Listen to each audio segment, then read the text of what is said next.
Hello everybody, this is Ghost Hunter 385 and we are back for another video. In any case, let's start off with getting into things with characters. Your mysterious buyer, Tychus? Who are we supposed to hand this artifact over to? A bunch of eggheads I ran into called the Mobius Foundation. Mobius? Yeah, Mobius set you free.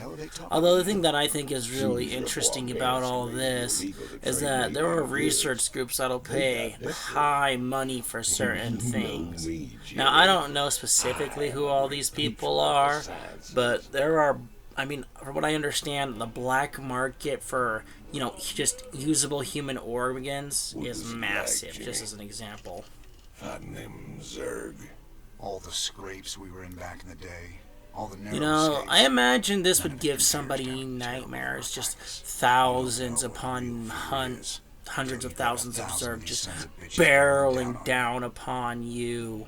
You know, I imagine that would just be terrifying in a way that you could never imagine. With an update on Jim Raynor's violent uprising. Thanks, Donnie. Yeah, so violent, yet he has zero civilian casualties. In fact, most of the civilians are on his side. Emperor Mengsk spoke on this subject earlier today. Yes, xenoarchaeology. Xeno being new archaeology. Blah, blah, blah, blah, blah. Yes, but I'm pretty sure someone's already informed you of just exactly what these artifacts can do and just how dangerous they are. Thanks, Tychus. Shocking, Kate. I imagine civilian casualties Nope. are high as a result of Raynor's Nope, terrorist not actions. Raynor. Actually, the only civilian deaths appear to be collateral damage from overzealous Dominion security force. Thanks, Kate. Yes, and this is the reason why the Marine Corps has one of those mottos: one shot, one kill. In other words, one shot to kill the enemy. Have to say, Jimmy. I must admit, I do like how they have the Devourer skeleton, well, bones, however you want to phrase it, bone skeleton right there on Jim's suit of armor. I mean, the Devourer had some of the more nastier special abilities in the first StarCraft. Kind of makes you wonder why they didn't bring it back. What's this? I heard them Zerg got burned out by them creepy Protoss a few years back. It's been 4 years and they're still finding burrowed dens out in the wastelands. Well, a trophy like that's gotta fetch a good price on the black market. Up for some hunting, partner? Ugh. Knock yourself out. You know, considering how many missions in StarCraft 1 and the expansion set had you as the Terrans just killing Zergs after Zerg after Zerg, you know, I don't blame Jim for being like, hard pass. Didn't the magistrate here know he was hiring an arch criminal as his Reminds me of a story I heard from one of my teachers once. They hire a notorious outlaw meant to be a school teacher. First day he walks in, puts his gun on the desk and says, and asks if we're going to have any problems. Not a peep. One of the most successful teachers of the town that he was in. Reminds me of that story a little bit. With the artifact secure, you need to wait for transport at Backwater Station before you can leave Marsara. Transportation is on the way. Caution is advised. Dominion security forces may succeed in tracking the artifact to the station.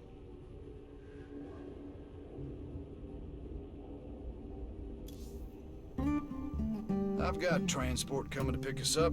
All we gotta do is sit tight. Don't sound too hard. Oh yes, let's sit back, relax, and enjoy the show. Commander, I'm detecting a massive Uh-oh, looks like R&R just got cancelled, and we have one heck of a situation to deal with, folks. Uh-oh. Given their current course, the Zerg will overrun this location within the hour. We gotta hold out long. Oh, this is going to be fun. We have to wait until Hill gets here. This is going to be fun. The loss of life and everything. This is going to be terrible. Ha ha ha ha. I've been in plenty of holdouts before. Not against the Zerg, you ain't.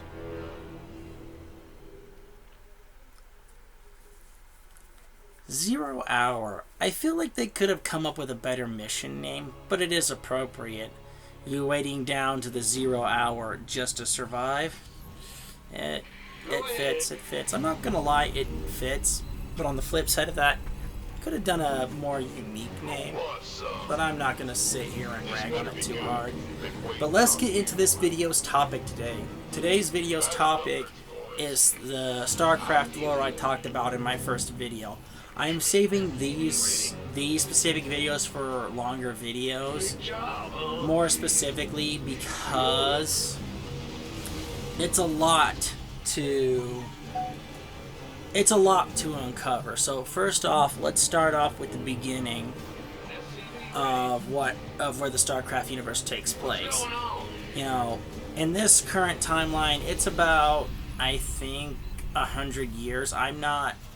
I didn't fully look into this. I have the general roughest of timelines, but basically about 100 or so years ago, could be a little more, could be a little less, 4 prison, well, they were described as colony ships, but they were truthfully super carrier prison ships that were sent into the Cthulhu sector. Each ship landed on a planet, and each ship basically started its own governmental body. And then there was, I believe it was either a guild war or a resources war, something along those lines. And more or less what happened was that at the end of it, there were 2 governmental bodies that came out of it. One being the old Confederacy, and then the other became the Emoji Directorate.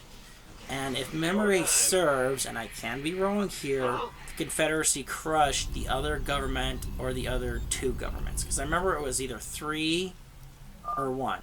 But there were 4 ships, if memory serves correctly. But from there, humans do what humans do. We grow, we prosper, we expand, and we start colonizing other worlds. Oops, let me fix that turret placement here. Not where I wanted to put it. But in any case, a couple time had passed, and then, you know, more or less in the game story, weird creatures are showing up on Marsara. The Confederacy is mobilizing military forces to deal with it, and in doing so, they have the sitting magistrate, who I think is actually Matt Horner. I'm pretty sure I'm wrong about this, but I think it was Matt Horner who was the magistrate. It kind of makes a little bit of sense when you think about it, but I'm not going to get into that right now. And medical magistrate gets in contact with the local marshal, James Rayner, and orders Rayner to get civilians and people together in a single place in case of evacuation necessities. And they're waiting to hear from Backwater Station. And after a few hours, Backwater Station goes dark. There's no comms, no communication whatsoever from the station. So the magistrate dispatches James Rayner and his men to go and find out what happened. And what they find is beyond horrifying. They find that the unknown aliens have made their way to Backwater Station, and that they've done something not only to the base, they've killed most of the Terrans guarding it, but there are even, well, I could be wrong about this, but there were even a couple of infested Terrans there. Under James Rayner's orders, they destroyed the command center of Backwater Station that had been infested by the Zerg.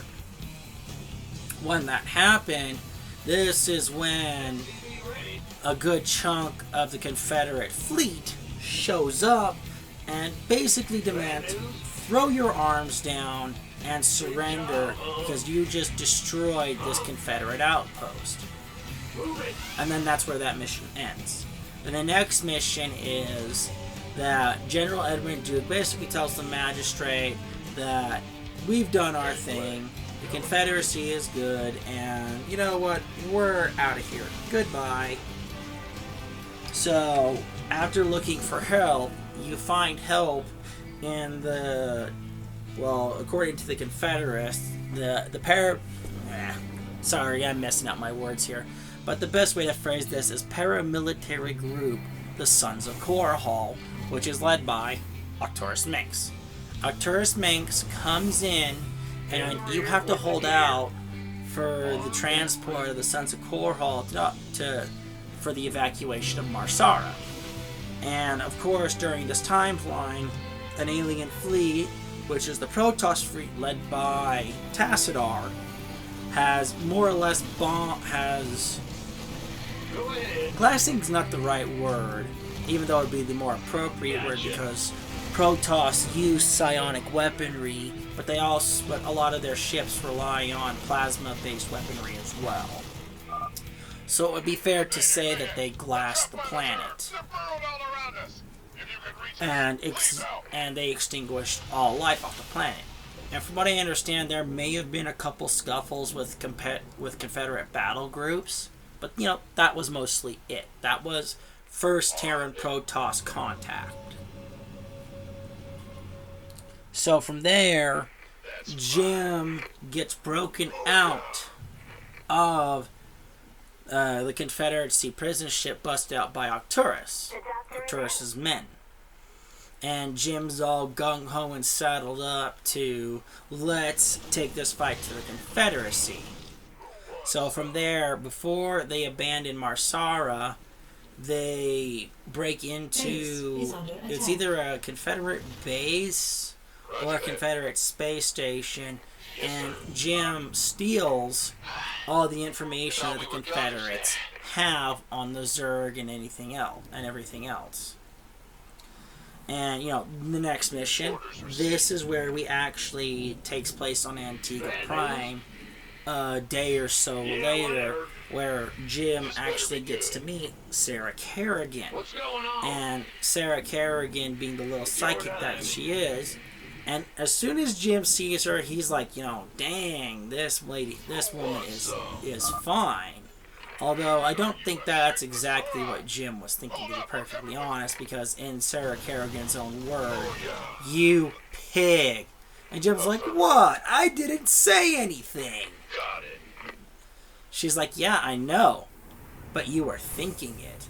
And then Jim's like, oh, you're a sidekick. He's not overtly thrilled about the fact that she had basically read his mind. Great job, huh? And that, you know, it was, I don't want to deal with this, you know, kind of thing. And you know, who can you really blame them? You walk around thinking, that woman over there is nice and tasty, and I want a piece of that. And the next thing you know, you're hearing, oh my God, you're such a pig. It's like, what? I didn't say anything, but you thought it. It's like, oh, you're psychic? Ugh. But after the events on Antigua, where they start pushing planets into open rebellion against the Confederacy, in the meantime, you know, this is when Jim and Sarah start getting closer together. Then from there, General Edmund Duke gets attacked by the Zerg, and Arcturus sends Jim to save him from the Zerg, even though Jim really doesn't want to. And even in the mission briefing, Jim basically sits there and says, I know I misheard that. So from there, Jim rescues Edmund Duke from the Zerg.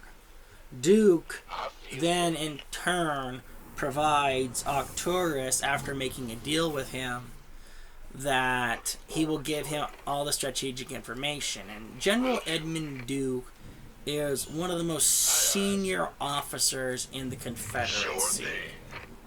I do believe he said in the mission overview that he had defended the capital of the Confederacy, Tarsonis, in, what was it, over 30 major battles, something like that. And he basically tells Arcturus that if he wants to get to Tarsonis, he has to take control of the orbital platform.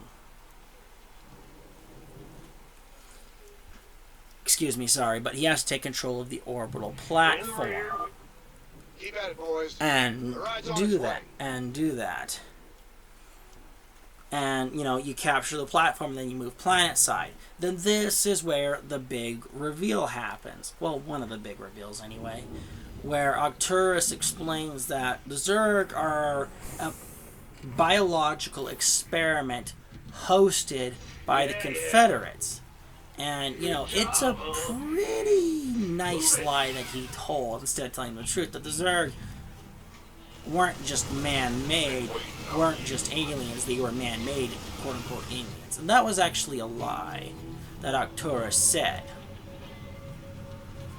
So from there, they find out that the Zerg are drawn to psionic signatures, such as people like Sarah Kerrigan, people who are psychics who emit telepathic wavelengths, draw in the Zerg. And through research, the Confederacy found out that they could replicate the psychic signatures of people, and that they could use that to pull in the Zerg. And that's what they did with Marsara, Chusara, and other planets that were designated for the Zerg to be on. Now, if the Confederates did truly understand what the Zerg were, I don't really know if that was ever revealed until later. But Arcturus got the blueprints for the psi emitters, and that they were going to use them on Tarsonis to destroy the Confederacy. And, you know, this is just about the mission before you hear Arcturus flip the button switch and talk about how he will rule this sector with an iron fist, or see it burned all around him to ashes. And that comes up in a later mission. But, you know, this is where you have Dominion, well, the Sons of Korhal troops going in, setting up the psi emitters, and everything, and then the Zerg get drawn to Tarsonis. And the game description was like a swarm of locusts, I believe. They were drawn by the psi emitter to come there. And you know, this wasn't just, you know, placing one. Hold on a second. It's just Mutalisks. One psi emitter. They placed multiple psi emitters that drew the Zerg to Tarsonis terribly fast. I mean, the general description was swarm of locusts here, people. So, from there, you know, what happens? The Zerg descend upon Tarsonis like a kid on a bag of candy from Halloween. You know, it's like, yum! And the Zerg swarm and attack. And this is where you actually have Tassadar showing mercy upon the Terrans and attempting to save as many Terran lives as possible. And when I say he tried to save as many Terran lives as possible, he was doing that. The Templar were doing such an effective job at fighting the Zerg on the planet that Arcturus sent down a strike force with Sarah Kerrigan as the leader to deal with the Protoss. And, you know, ultimately this is where Jim starts getting angry with Arcturus, because not only is he fighting the Protoss, and, you know, Jim's view of the Protoss at this point, to my knowledge, isn't that high, but they are actively fighting the Zerg. They are actively trying to save Terran lives, aside from just burning worlds that are overtly infested. So from here, Jim is getting really iffy. and Kerrigan makes it very clear that she's not happy with Arcturus doing this, and she wants it to stop. So when when Kerrigan neutralizes the Zerg, well, not the Zerg, the Protoss, my bad, neutralizes the Protoss threat to the Zerg primary hive cluster on Tarsonis, what happens? Hold out just a little longer. Arcturus Kerrigan's basically saying, they're neutralized, get us evac, let me get out of here. Arcturus says, belay that, let's go. Jim's like, Arcturus, don't do this. Don't do this. And he's like, it's already done. And prepares to leave. So from there, this is where Jim parts ways with Arcturus. He says, I can't believe he did that. And, no more. So what does Jim do? This is the point where Jim separates from the Sons of Korhal, or actually now the newly minted Confederacy, and from there he sits there and leaves the Sons of Korhal and says, I no longer will have any part of this. He escapes from Tarsonis with his group of I guess you could say at this point rebels, because that's what they would be considering that Tarsonis, that now that the Confederacy is established. So from here, this is where you actually go into the Zerg missions. So it starts off with the Zerg Overmind creating the controller being the new Zerg Silverette. Because the thing that I was kind of disappointed with, kind of happy with at the same time, I'll wait for the hardest one to finish that, but creates a new Cerebrate, and in a cocoon on Tarsonis' surface, there is the Overmind's newest creation, greatest creation, that will herald the future of the Zerg.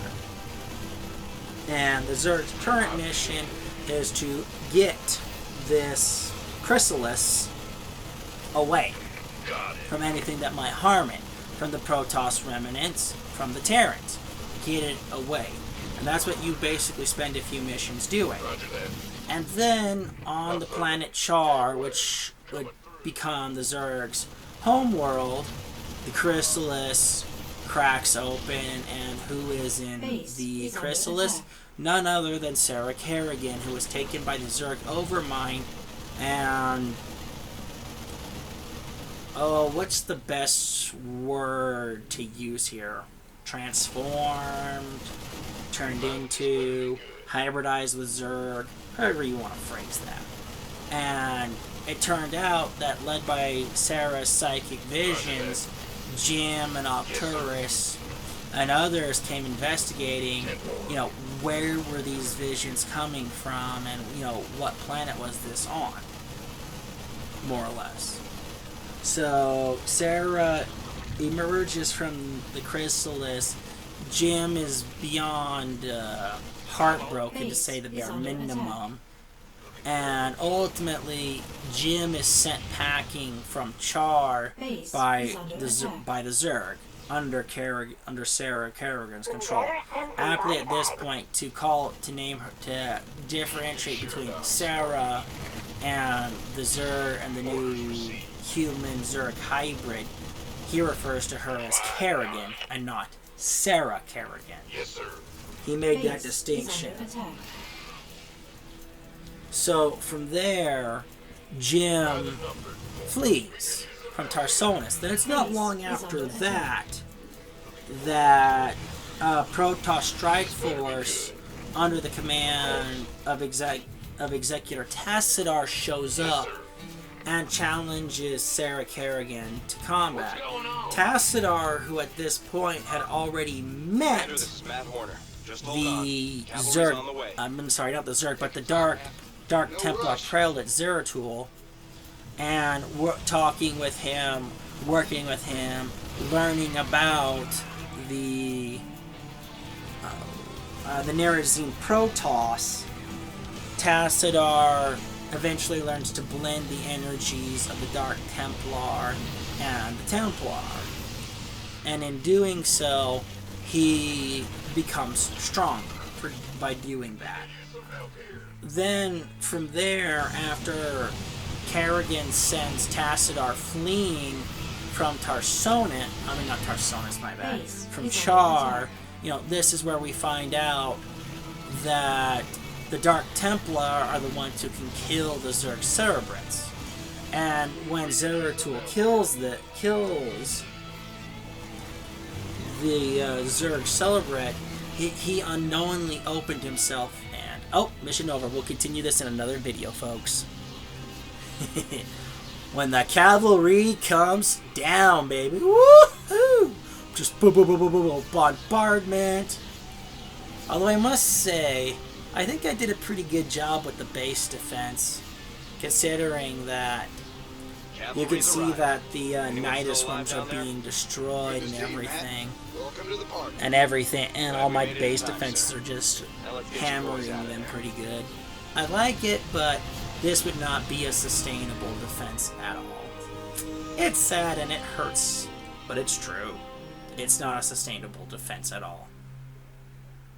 Alright, I'm gonna let this cutscene play, so I will see you guys after the cutscene.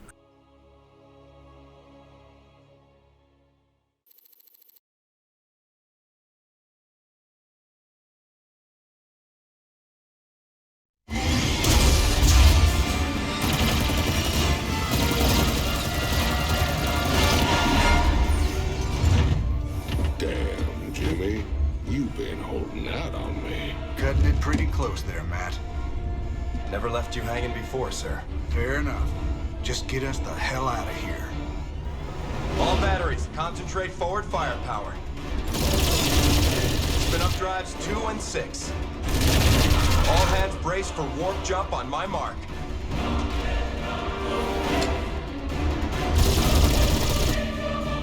Mark.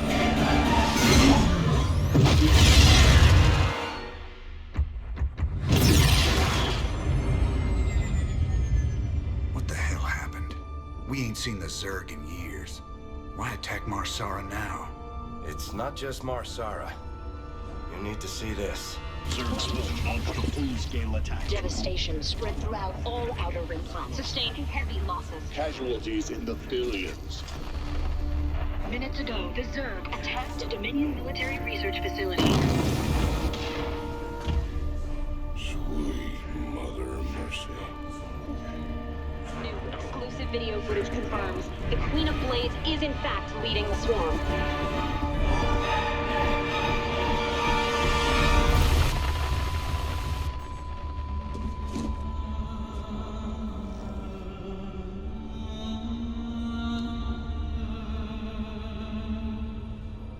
We always knew she'd be back, but what's she after? She's come to finish the job.